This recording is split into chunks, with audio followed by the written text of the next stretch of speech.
की 1869 साली महात्मा ज्योतिराव फुल्यांनी 3 दिवस रायगडावर मुक्काम केला, घाणेरीची करवंदीची झुडपं बाजूला काढली आणि 1869 साली पहिल्यांदा समाधी पाहिली आणि त्या समाधीवर जी फुलं वाहिली ना, 180 वर्षांनंतर कदाचित त्या इतिहासाचं पुनरुज्जीवन झालं होतं.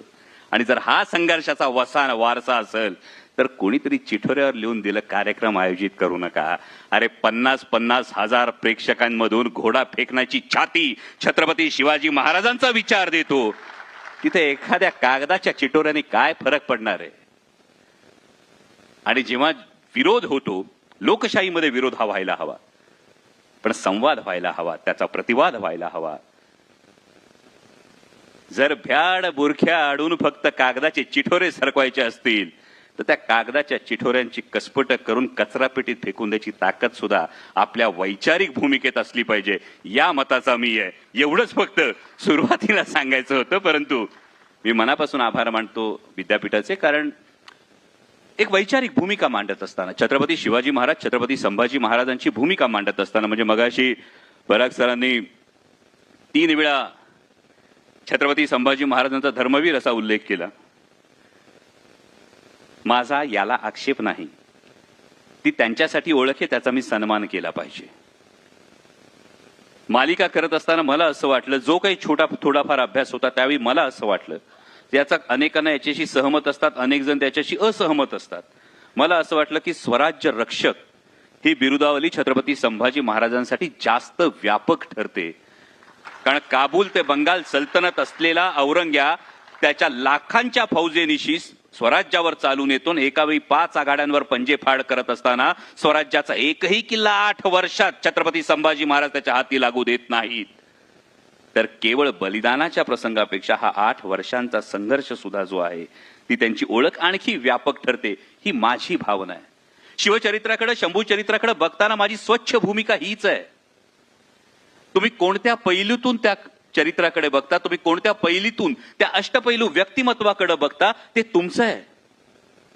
तुम्हाला फक्त ते स्वीकारता आलं पाहिजे, तुम्हाला फक्त ते अंगीकारता आलं पाहिजे. आणि छत्रपती शिवाजी महाराज ही फक्त डोक्यावर घेऊन नाचायची नाही, ती डोक्यात भिनवून घेण्याची गोष्ट आहे. ती फक्त मिरवायची नाही, ती आयुष्यभर रोज गिरवायची गोष्ट आहे. एवढं जर समजलं तर तुम्ही कोणताही पैलू उचला, तुम्ही कोणत्याही अंगाने बघा, तुम्ही कोणतंही विशेषण द्या. परवा एका न्यूज चॅनलवर बोलताना मला विचारलं, तुमची भूमिका काय? मी काही ठिकाणी सांगितलं, काही ठिकाणी आरती होते, मला पटत नाही. वैयक्तिक भूमिका म्हणून तुम्ही करू नका असं माझा हट्ट आहे का? माझा तो हट्ट नाही. एखाद्या ठिकाणी मंदिर बांधलं जातं, मला पटतं किंवा मला पटत नाही, हा माझा वैयक्तिक गाभा आहे. पण त्याचं कारण मला ठाऊक असलं पाहिजे.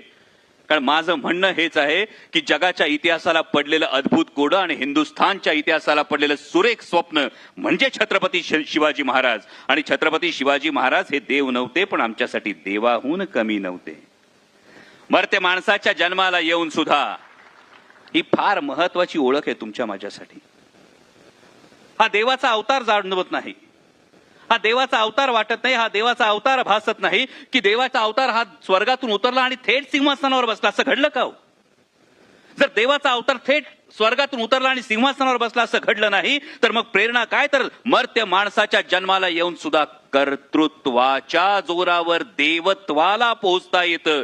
याचं एकमेव द्वितीय उदाहरण म्हणजे छत्रपती शिवाजी महाराज. आणि ही तुमच्या माझ्यासाठी फार महत्वाची ओळख आहे. जेव्हा आमचे प्रयत्न थांबतात, जेव्हा सगळ्यावरचा भरोसा उठतो, तेव्हा कर्तृत्वावर विश्वास ठेवणारी, शून्यातून स्वराज्य निर्माण करणारी एक प्रेरणा, एक किरण शलाका या मातीत उदयाला आली. आणि त्या प्रेरणेचं नाव छत्रपती शिवाजी महाराज आहेत. आणि म्हणून माझं कायम असं म्हणणं आहे, माझ्यासाठी मी जो अर्थ लावलाय तो हा आहे की माझा कायम प्रयत्नवादावर विश्वास ठेवायचा असेल, माझा कायम माझ्या कर्तृत्वावर भरोसा ठेवायचा असेल, तर होय, मी अभिमानानं सांगतो, मी छत्रपती शिवाजी महाराजांचा मावळा आहे. ही माझी भावना आहे. पण मी नेहमी असं म्हणतो की व्याख्यानांच्या वेळी मला कंटाळा येतो. व्याख्यानाच्या वेळी मला कंटाळा अशासाठी येतो कारण एकतर्फी फक्त धोधो, शेतकऱ्याचा पोरगा नाही त्यामुळे माहिती आहे, धोधो पावसाने शेतकरी भिजत नसतं हे माहिती आहे. तर पाऊस जर रिमझिम असला तर किती मुरले, किती जिरले, किती भिजले याचा अंदाज येतोय. आणि म्हणून मी कायम एक प्रेफरन्स असा ठेवतो की तुमचे प्रश्न माझी उत्तर. कारण मला काय सांगायचंय हे मी तुमच्यावर लादण्यापेक्षा तुम्हाला काय जाणून घ्यायचंय याचा जर मी विचार केला तर मला वाटतं गोसावी सरांनी हा इतका स्तुत्य जो उपक्रम केलाय त्या उपक्रमाला एक वेगळा अर्थ प्राप्त होतो. कारण इथे कोणताही राजकीय अभिनिवेश नाही. सुरुवातीला जसं सांगितलं राजकीय जोडे बाहेर ठेवण्याचे जे काही आहे ते थेट विचारांचा आदान प्रदान आहे. माझे विचार तुम्हाला पटतील, काही जणांना नाही पटणार. जबरदस्ती नाहीये, माझे विचार तुम्ही पटवून घेतलेच पाहिजे. म्हणजे गंमत कशी असते कायम, आम्ही आजकाल प्रवास विसरत चाललोय. आम्हाला फक्त ध्येय सापडतं. म्हणजे एक मंदिर आहे, त्या मंदिराकडे जाताना एक जण घोड्यावर जातो, दुसरा जण पायी जातो, तिसरा जण सायकलवर जातो. मंदिर तेच आहे, देव मंदिरातला तोच आहे. आता मला सांगा, पायी जाणाऱ्याची भक्ती जास्त मोठी, सायकलवर जाणाऱ्याची जास्त मोठी का घोड्यावर जाणाऱ्याची जास्त मोठी? जशी देवाकडे भगवंताकडे जाणाऱ्या भक्तीचा मार्ग वेगवेगळा असला तर भक्तीची तुलना होऊ शकत नाही. त्याच पद्धतीनं विचार, जी प्रेरणा आहे ती प्रेरणा फार मोठी आहे. त्या प्रेरणेकडे जाण्याचा प्रत्येकाचा मार्ग वेगवेगळा आहे. त्यामुळे ते एकमेकावर लादण्यापेक्षा मन मोकळा संवाद करूयात. त्यामुळे मी काय बोलायचंय आणि किती बोलायचंय तुम्ही ठरवायचंय. त्या थेट विचारात जे जमतंय, ज्याचा अभ्यास आहे तेवढ्याची उत्तरं देईन. कारण उगा अभ्यास न केलेल्या पेपरची उत्तरं लिहित बसायची मला सवय नाही. एमबीबीएसला तसं चालत नव्हतं. चला सुरू करूया.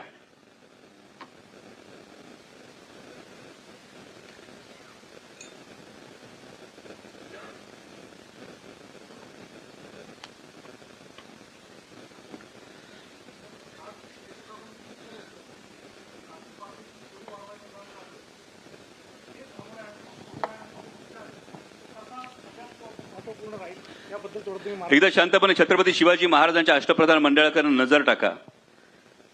जगातलं सर्वोत्तम सोशल इंजिनिअरिंगचं उदाहरण सुरुवातीला काय असेल तर ते छत्रपती शिवाजी महाराजांचं अष्टप्रधान मंडळ आहे. वेगवेगळ्या जातीच्या त्या जातीच्या जीनपूल नुसार त्या समाजाच्या असणाऱ्या वैशिष्ट्यांनुसार अष्टप्रधान मंडळात तुम्हाला प्रत्येकाला दिलेली जबाबदारी जाणवते. आणि सोशल इंजिनिअरिंग याचा अर्थ मी फार थेटपणे कायम बोलतो माझ्यासाठी वैयक्तिक, सेक्युलरिझम याचा अर्थ लांगुलचालन होत नाही आणि कडवटपणा याचा अर्थ समोरच्याचा द्वेष होत नाही. त्यामुळे जर छत्रपती शिवाजी महाराज समजून घ्यायचे असतील तर दोन पर्याय कायम समोर ठेवा. मी अमुक जातीत, अमुक धर्मात, अमुक पंथात, अमुक प्रांतात जन्माला आलो याचा न्यूनगंड किंवा अहंकार बाळगणं. कदाचित तुम्ही म्हणालात की आजची परिस्थिती अनेकदा जाणवते. मी अमुक जातीत, अमुक धर्मात, अमुक पंथात, अमुक प्रांतात जन्माला आलो याचा न्यूनगंड किंवा अहंकार बाळगणं हा एक पर्याय.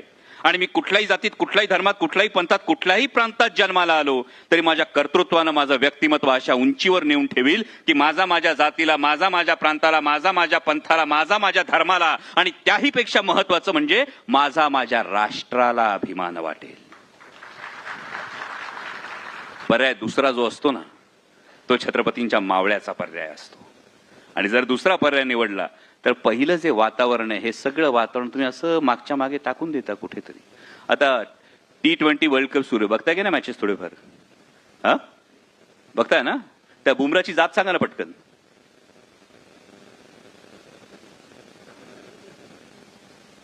नाही माहित? अहो पण आम्ही तर जाती अभिनिवेशाने पछाडलोय आणि तुम्हाला माहित नाही.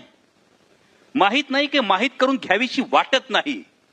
माहित करून घ्यावीशी वाटत नाही याचं महत्वाचं कारण तो जे काही करतोय तो देशासाठी जर काही एखादी गोष्ट करतोय तो देशाच्या संघाकडून खेळतोय, त्याचा देशाला अभिमान वाटतोय. विचार करा, जेव्हा तुमच्या व्यक्तिमत्वाची ओळख ही उंच उंच उंच होत जाते ना तेव्हा या खुजा ज्या गोष्टी असतात ना याची आवश्यकताच भासत नाही. त्यामुळे आयुष्य हा प्रवाह असतो, तो प्रवाही राहिला पाहिजे. जात आणि धर्म हे त्या प्रवाहाच्या दोन किनाऱ्यांसारखे असतात. जोपर्यंत किनारे मर्यादेत राहतात तोपर्यंत प्रवाह मर्यादेत राहतो. पण जेव्हा किनारा आडवा येतो ना तेव्हा बांध घातला जातो आणि मग प्रवाहाचा प्रवाह तुटतो. हा आयुष्याचा प्रवाह जर तुटू नाही दिला तर बाकी सगळ्या गोष्टी सोप्या होतात. या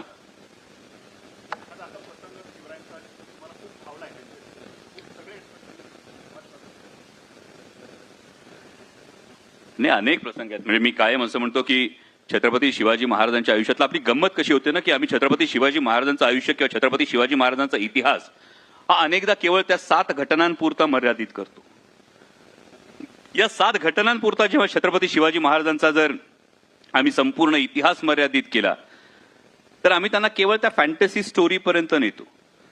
म्हणजे आपण जर बारकाईनं बघितलं तर मी सुरुवातीला एक जी गोष्ट म्हटलं ना, छत्रपती शिवाजी महाराजांची समाधी ही लुप्त असण्याचा काळ जर आपण बघितला तर तो जवळपास 180 वर्षाचा आहे. म्हणजे 1749च्या सुमारास छत्रपती संभाजीराजांचे पुत्र शाहू महाराज यांचं निधन झालं. 1761च्या सुमारास माझ्या माहितीप्रमाणे ताराराणींचं निधन झालं. आणि तरी हा प्रश्न निर्माण होतो. या संपूर्ण काळामध्ये उल्लेख कुठेच नाही छत्रपती शिवाजी महाराजांची. त्यानंतरच्या काळामध्ये छत्रपती शिवाजी महाराजांची जयंती निर्माण झाल्याचे उल्लेख आहेत. इतिहासाचे प्राध्यापक बसले असतील इथे, इतिहासाचे विद्यार्थी बसले असतील. आम्हाला समाजशास्त्रीय हा प्रश्न पडतो की मग का ही प्रेरणा नव्हती, की ही प्रेरणा दाबली गेली होती, की ही प्रेरणा विसरली गेली होती, ही विस्मृतीत गेली होती. आणि मग जेव्हा 1869 मध्ये महात्मा ज्योतिराव फुले सर ती समाधी शोधतात, त्या समाधीवर फुलं वाहतात. पुढल्या वर्षी शिवजयंती ही साजरी केली जाते. हिराबागेतच सभा ठरली होती आणि माझ्या माहितीप्रमाणे चाफळकर स्वामी त्या सभेचे अध्यक्ष होते. ही हिराबागेत झालेली सभा आहे. आणि त्यानंतर महात्मा ज्योतिराव फुले हा पहिला पोवाडा लिहितात छत्रपती शिवाजी महाराजांचा. त्या पोवाड्याची जर प्रस्तावना बघितली तर या प्रस्तावनेत फार महत्वाची गोष्ट महात्मा ज्योतिराव फुलेंनी लिहिलेली आहे की ती म्हणजे सर्वसामान्यांना हा राजा कळावा, हे छत्रपती कळावेत, या हेतून त्यांनी लिहिलंय. आणि मग म्हणूनच या परिप्रेक्ष्यातून जेव्हा मी शिवचरित्राकडे पाहतो तेव्हा मला छत्रपती शिवाजी महाराजांचा राज्याभिषेक ही सर्वात महत्वाची गोष्ट भासते. ती अशासाठी की ती केवळ एक राजकीय क्रांती नव्हती, ती एक फार मोठी सामाजिक क्रांती होती. यासाठी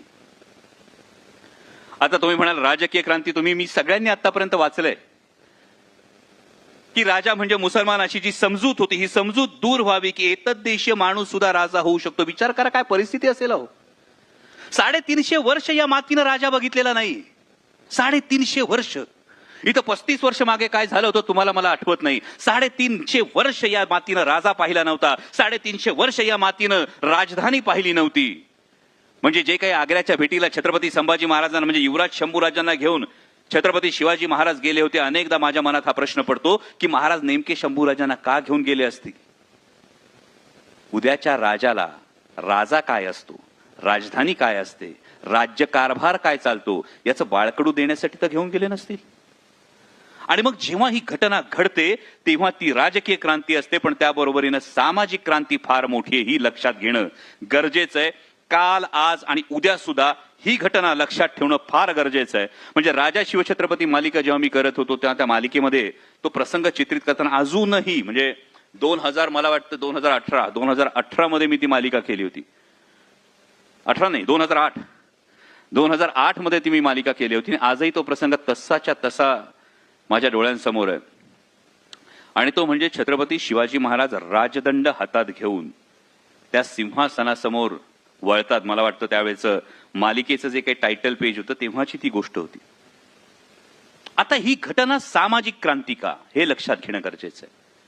कारण तोपर्यंतचा प्रत्येक हिंदू राजा ही राज्याभिषेकाची शपथ घेत असताना हा धर्मदंड, हा राजदंड त्यांच्या धर्मगुरूच्या हातात दिला जात होता. आणि राजा शपथ अशी घेत होते की माझा राजदंड मी माझ्या धर्मगुरूच्या हातात देतो आहे आणि जर माझ्याकडून काही अनुचित प्रकार घडला तर माझा धर्मगुरू माझ्या मस्तकावर या राजदंडाचा प्रहार करून मला पदच्युत करेल. ही शपथ होती राजाची. याचा अर्थ काय होता? सत्ता कुठली वर होती? धर्मसत्ता ही राजसत्तेच्या वर होती. राजाला पदच्युत करण्याचा अधिकार हा धर्मसत्तेच्या हातात होता. आणि छत्रपती शिवाजी महाराज सामाजिक क्रांती त्यासाठी मला वाटते की राजदंड स्वतःच्या हातात ठेवलेला आहे आणि ही प्रेरणा दिलेली आहे की धर्मसत्ता ही राजसत्तेच्या डोक्यावर नाही तर धर्मसत्ता आणि राजसत्ता एकमेकीच्या खांद्याला खांदा लावून रयतेच्या कल्याणासाठी राबत राहतील. ही सामाजिक क्रांती. आणि मला वाटतं माझ्यासाठी हा सर्वात मोठा प्रसंग शिवचरित्रातला माझ्या काळजावर कोरलेला आहे.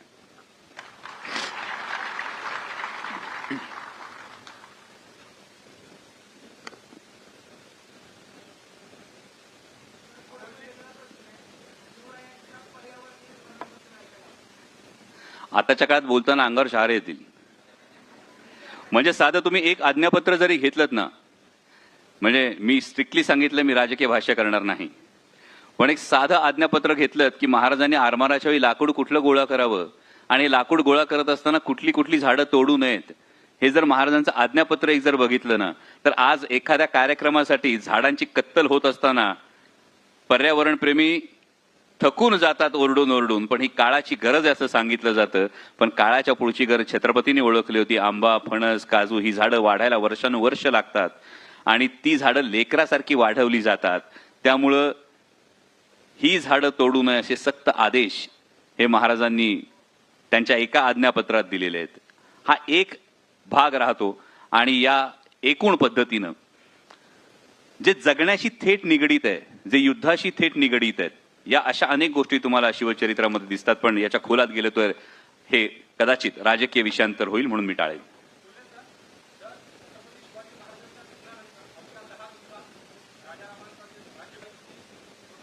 थोडी दुरुस्ती करेन. केवळ ब्राह्मण नाही, फक्त कारभारी मंडळी म्हणालात तर जास्त सोयीचं आहे.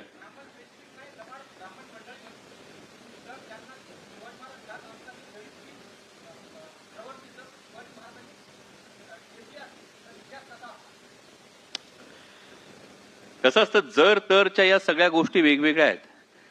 म्हणजे जर ही प्रवृत्ती वेळीच ठेचली गेली असती तर त्याच्या आधीच एक शक्यता येते, मग ही प्रवृत्तीने त्यावेळी डोकं वर काढण्याची हिंमत दाखवली असती का? बरं, दुसरी एक गोष्ट फार महत्वाची आहे. छत्रपती शिवाजी महाराजांनी संभाजी महाराजांना सांगितलेली की राजाला आपलं काळीज तलवारीच्या धारेवर ठेवून रयतेचा संसार करावा लागतो. आणि हा संसार करत असताना काही चुकतात, मागतात, त्यांनाही सांभाळून घ्यावं लागतं. त्यामुळे कदाचित महाराजांना पूर्णपणे ठाऊक नसेल अशी गोष्ट नसेल.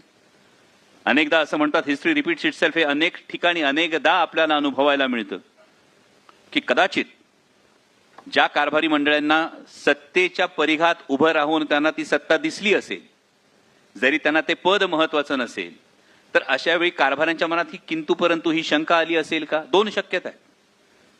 फार महत्वाची गोष्ट एक लक्षात घ्या आधी बोलताना, की इतिहास हा एका बिंदूसारखा आहे. नेमकं काय घडलं ते फक्त त्याला ठाऊक आहे. त्याच्या आजूबाजूच्या फक्त शक्यता आपल्याला वर्तवायच्या.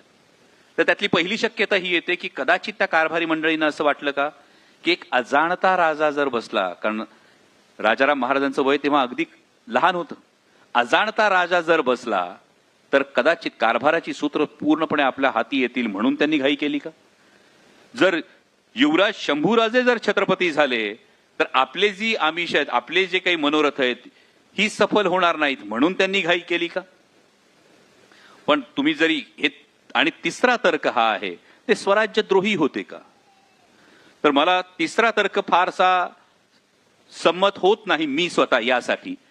कारण आपण ज्या जहाजात बसलोय, ज्या बोटीत बसलोय, तीच बोट बुडवावी असं अनेकांना त्यावेळी वाटलं नसेल. पण अनेकदा होतं असं की तात्कालिक स्वार्थापायी दीर्घकालीन नुकसान हे आपण कधी बघत नाही. तुम्ही जे म्हणता त्या कारभाऱ्यांचं कदाचित हेच झालं असावं.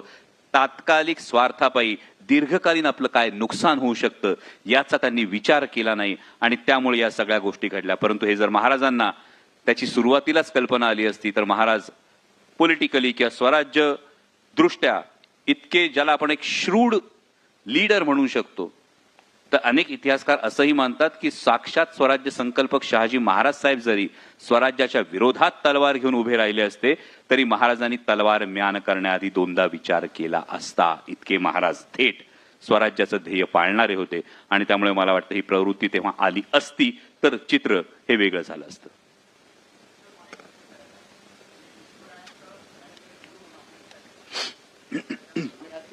शिवरायांचं एक मॅनेजमेंट गुरु म्हणून विचार केला त्या संदर्भात त्यांचे मॅनेजमेंट. दुसरा भाग असा की सर्व धर्म समभाव या अर्थानं त्यांचं ते स्किल. आणि तिसरा भाग असा की कुळवाडी भूषण, जसं महात्मा फुले त्यांना म्हटलेलं आहे, तर कुळवाडी भूषण थोडंसं फोकस केलं तर बरं राहील. मी धनंजय लोखंडे, नारायणगाव, जुन्नर.